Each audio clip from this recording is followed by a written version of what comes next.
Welcome to Let's Talk Property, an informal podcast show all about the UK property and mortgage market. I'm Nizam, and joining me is my co-host Lee. Whether you're a seasoned property investor or just thinking about buying your first home, this podcast is for you. We'll be discussing a range of topics, including the latest market trends, tips for finding the perfect property, and how to secure the best mortgage deal. So join us as we explore the world of property and help you make informed decisions about your next property purchase. Lee, how are you doing? I'm all good, thank you. I'm all good, thanks, Nizam. Excited to jump into this topic. All good. How are you? Yeah, very well, thank you. I'll just cover off. Shall I just explain to listeners what we're going to talk about today? Yeah.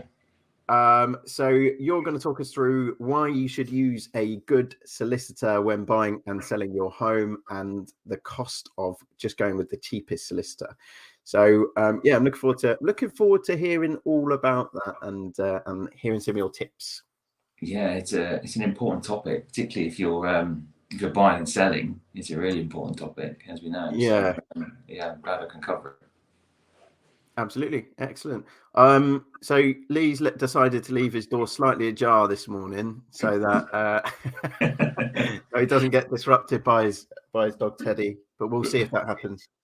Fingers crossed. I can't promise anything, but hopefully we're all good. I did suggest putting little socks on him. I think people might see him and think, what a strange dog they've got with socks on. Just got cold feet. Brilliant, excellent. Well, look, Lee, do you want to introduce the topic and then talk us through what you're going to talk us through?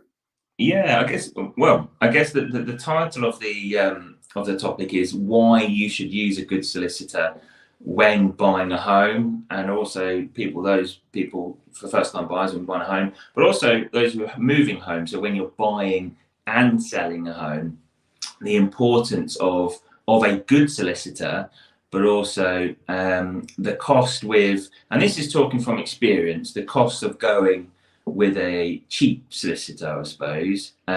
So I think it's a good topic to cover, particularly if you're buying your first home or moving home, because it's, in effect, solicitors is a really important cog in buying a property. The legal work is a big part of buying a property. So I'm glad I can cover the topic, but in terms of the topic itself, I just wanted really to kind of choose and kind of explain the importance of it, share my experience, obviously, with people who have bought before, and then I'll kind of cover off a little bit about, what sort of tips in terms of how to find a good solicitor / conveyancer in at the end of the sort of podcast. So I think that's it really in terms of what I wanted to cover. Can we just before we dive into it, in case we have any first-time buyers listening or people that have never even got to the point of even looking at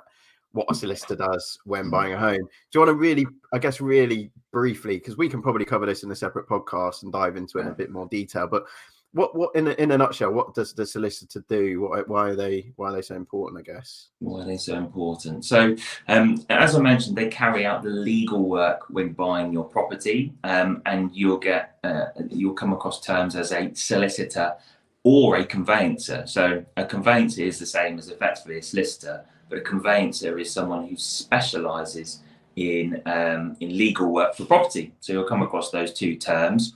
Why you need a solicitor when buying a property? Well, it's for your protection really, but they work on behalf of the bank and they work on behalf of you to ensure a number of things really. You may come across things like property searches, which is they'll look across the environment and they'll do these things called environment searches to make sure you're connected to things like sewage systems, and they'll see if you're a flood risk nearby, if your property that you're buying has a flood risk nearby.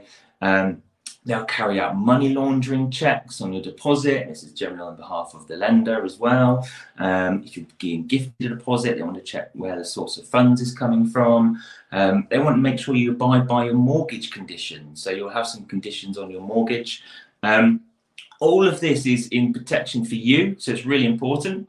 But ultimately, there's also they work for the lender as well. So they will assist you in buying your home, but it's there for your protection.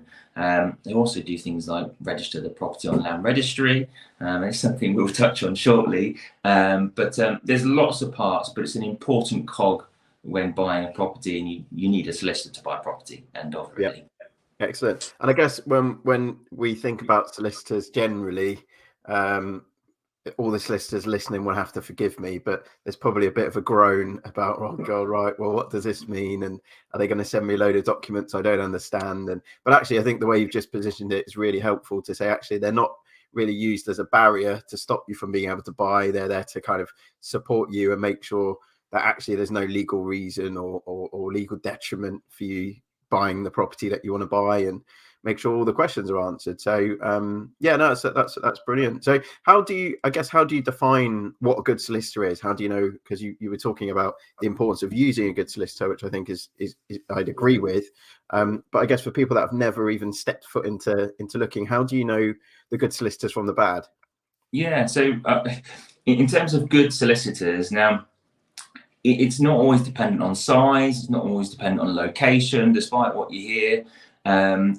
A good solicitor, and generally what the problems and I'll share my experiences, my previous experience with this solicitor shortly, but in terms of finding a good solicitor is someone that's proactive and responsive. So one of the biggest problems, I hope not too many solicitors are listening to this, but one of the biggest problems with solicitors, sadly, is communication and speed. So and how do you find a good solicitor? Well, to be honest, if they cover those two areas, generally you've found a good one, because in this industry, it's very rare to find, sadly, a solicitor that is both very responsive and keeping you in the loop, but also speedy as well. So as we know, when buying a property, and for people listening, you are under enormous amounts of pressure generally to complete in a particular period of time, generally as quickly as possible. Mm-hmm.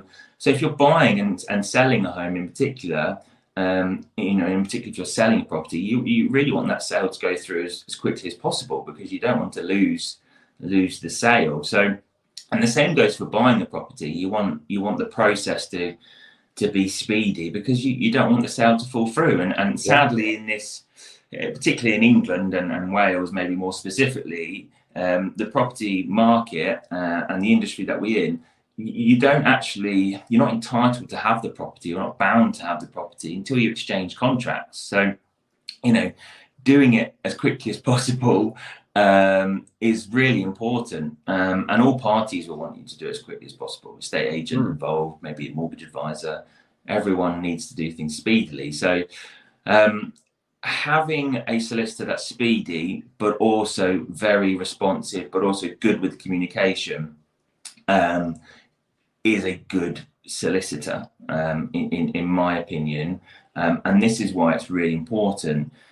If you were to find a solicitor that was slow and not responsive and wasn't communicating with you, then it's important, because it can be a very costly, finding a solicitor that's not great at communication, but also not very speedy.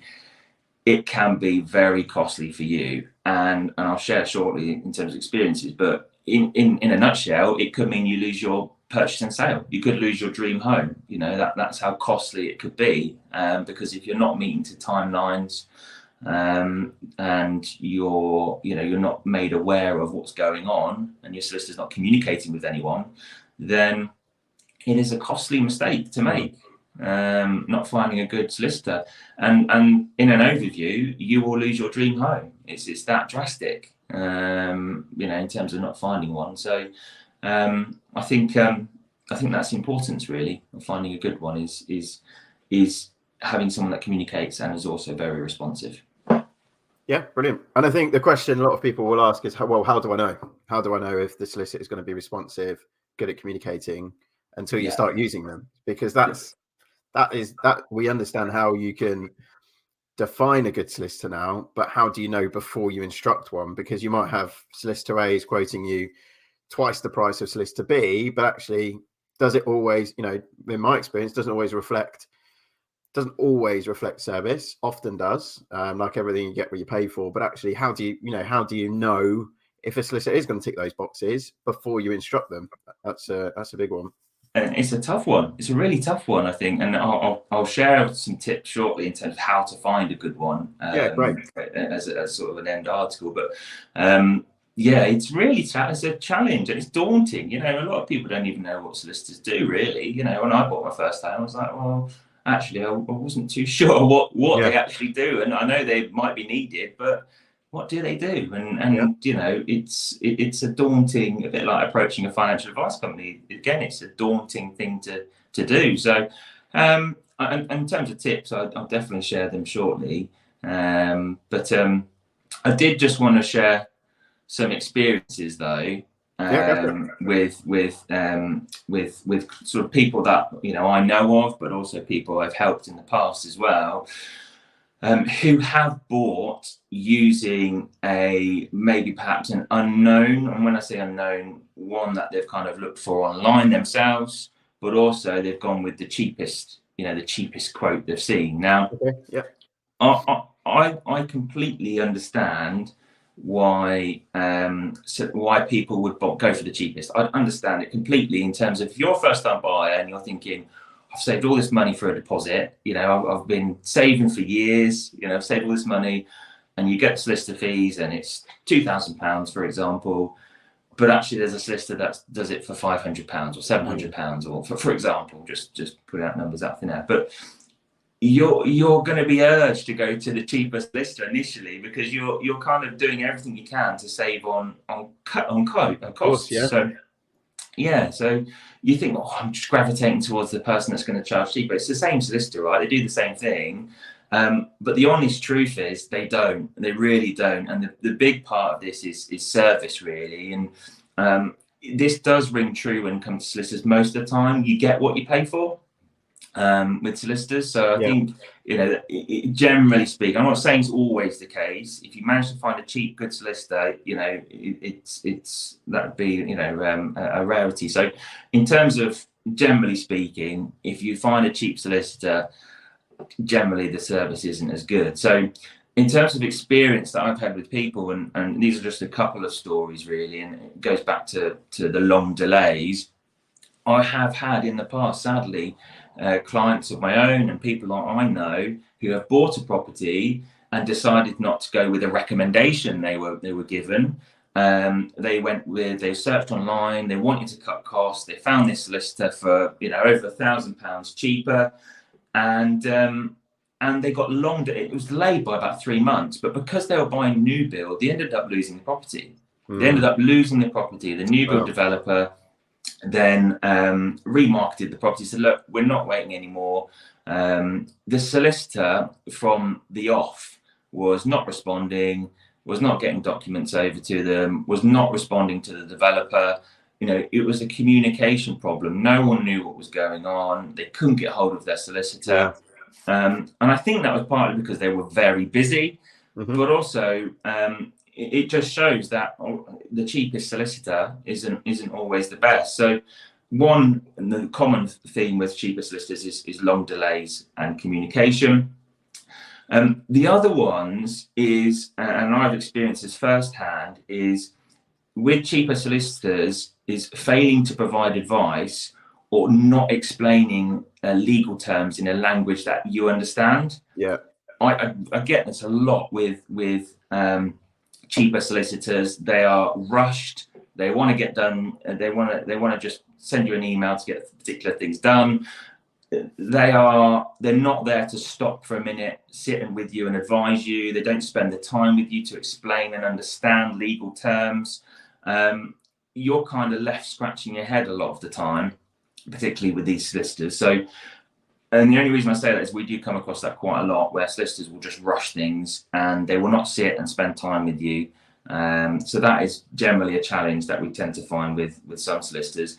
And one horror story, finally, is we did have a good friend of mine who bought a property, and I think it got to about 18 months down the line after he bought it. He moved in, he got his keys, and then 18 months down the line, he found out that his property wasn't registered on what we call land registry, which is the property ownership registration sort of database, I suppose. It shows who owns the property and who's the owner. He wasn't named on it. So it turned out that the solicitor hadn't actually registered him on the property, Wow.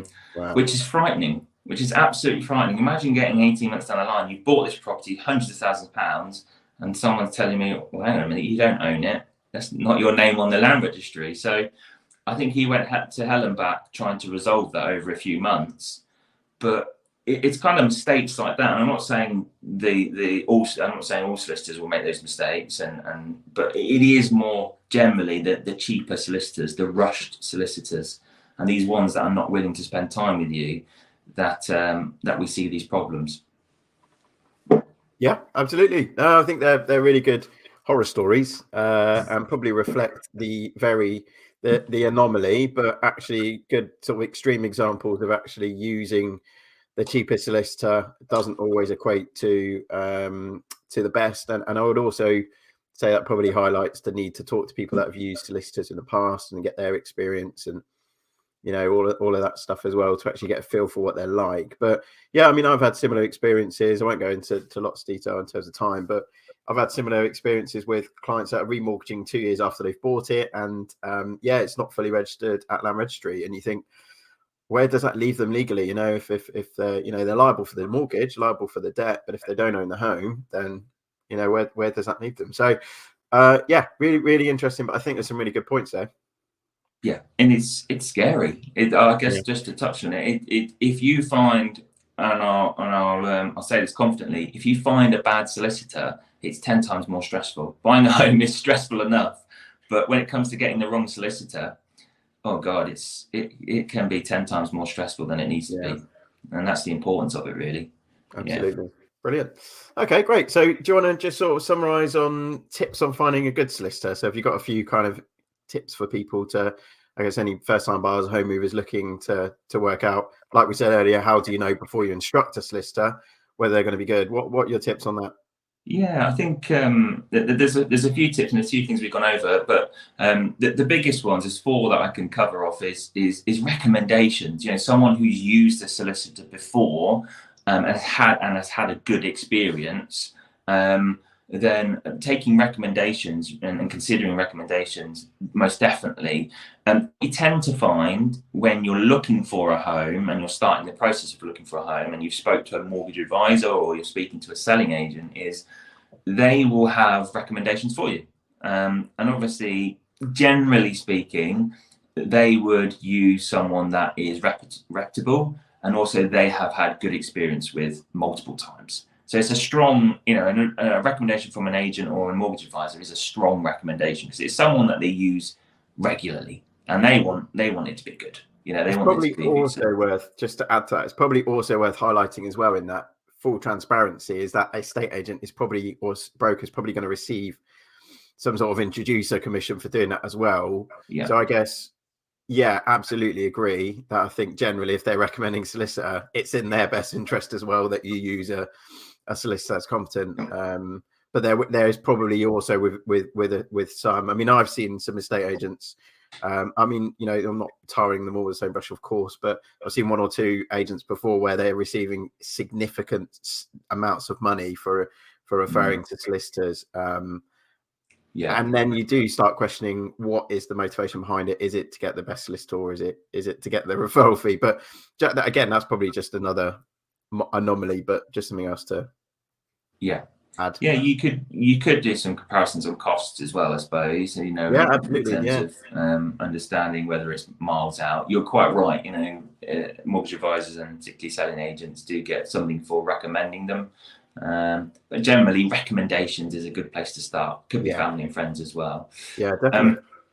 This again is only talking from experience, and I'm not saying all conveyancers / solicitors are the same, but the cheap internet solicitors. So you go online and you go, you're looking for property conveyances and they're the top one on Google and they only charge £500 as an example. I don't know, depending on the area, but they charge £500 when actually you've already had a quote from a couple of quotes for £1,500 or £1,800, and you think, oh, £500, that sounds really good.